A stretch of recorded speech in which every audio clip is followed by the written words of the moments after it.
नमस्कार दोस्तों, स्वागत है आपका नवभारत दृष्टि पे। आज हम बात करेंगे भोजपुरी के पावर स्टार पवन सिंह और ज्योति सिंह के तलाक वाले मामले पर, क्योंकि भाई इस केस में अब एक नया मोड़ आ चुका है। अब मुद्दा की शुरुआत करते हैं। सुनने में यही आ रहा है कि पवन सिंह चाह रहे हैं कि तलाक हो जाए, लेकिन मामला अब कोर्ट में अटका हुआ है। पवन सिंह खुद बोल चुके हैं कि कोर्ट जो फैसला करेगा हम वही मानेंगे। अब यहीं से कहानी थोड़ा घुमाव लेती है। कोर्ट से एक बड़ी खबर आई है। सूत्रों के मुताबिक कोर्ट की तरफ से इशारा मिल रहा है कि तलाक की अर्जी खारिज हो सकती है, यानी हो सकता है कि तलाक ना हो। अब सवाल उठता है कि अगर तलाक ना हुआ तो आगे का रास्ता क्या होगा। अब ज्योति सिंह का पक्ष ये है कि अब यहाँ ज्योति सिंह के वकील की तरफ से एक बड़ा पेपर जमा किया गया है। उस पेपर में साफ लिखा है कि अगर पवन सिंह ज्योति सिंह को साथ नहीं रखते हैं तो उन्हें हर महीने 3 लाख खर्चा देना पड़ेगा। अब आप ही बताइए, 3 लाख महीना मतलब समझ रहे हैं ना। हर महीने चाहे कोई भी डेट हो, आपके इनकम हो ना हो, आपको हर महीने 3 लाख रुपया देना जरूरी है। अगर एक महीना भी बैलेंस हुआ या लेट हुआ तो केस फिर से खड़ा हो सकता है, वो कोर्ट में जा सकती हैं। 3 लाख खर्चा का मतलब होता है, बहुत बड़ी बात है। इसमें क्या है, 3 लाख का मतलब कि एक साल में 36 लाख रुपया आप चाहे कमाए चाहे नहीं कमाए आपको देना ही है। लेकिन भाई कानून में तो बात रोज की कमाई की नहीं, न्याय और जिम्मेदारी की होती है।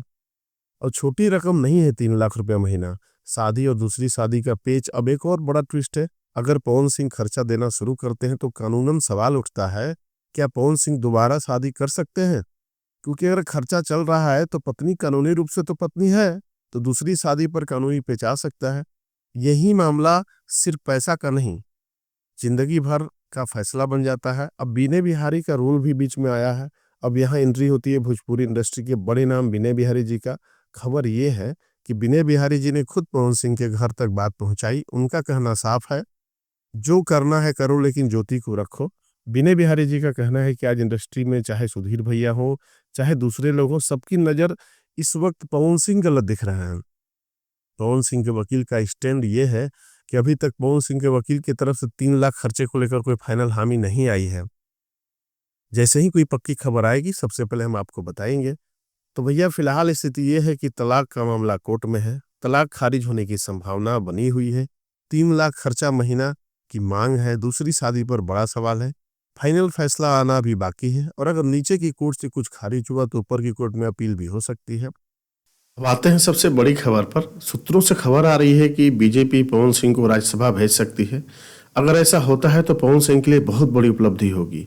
अब सवाल उठता है कि बीजेपी ऐसा क्यों करेगी, बीजेपी क्यों भेज सकती है पवन सिंह को। भैया वजह साफ है, पवन सिंह ने पूरे भोजपुर बेल्ट में झंडा गाड़ दिया था। उनका फैन बेस सिर्फ यूपी बिहार तक सीमित नहीं, गांव गांव जुआ जुआ तक पहुंच है। और राजनीति में आज चेहरा नहीं, भीड़ खींचने वाला नाम चलता है, और इस मामले में पवन सिंह बहुत आगे हैं।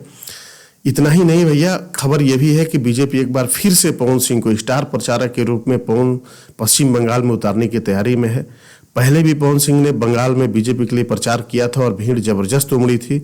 अब पार्टी चाहती है कि पवन सिंह का स्टारडम फिर से बंगाल में भी भुनाया जाए।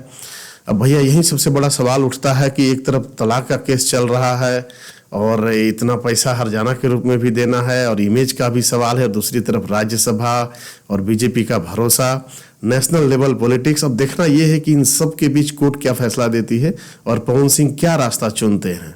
अब आप लोग बताइए, क्या तलाक होना चाहिए या समझौता बेहतर है? 3 लाख महीना खर्चा सही है या नहीं? अपना राय कमेंट बॉक्स में जरूर दीजिए। वीडियो पसंद आए तो लाइक करिए, चैनल को सब्सक्राइब करिए। हम मिलते हैं अगले वीडियो में, तब तक के लिए धन्यवाद।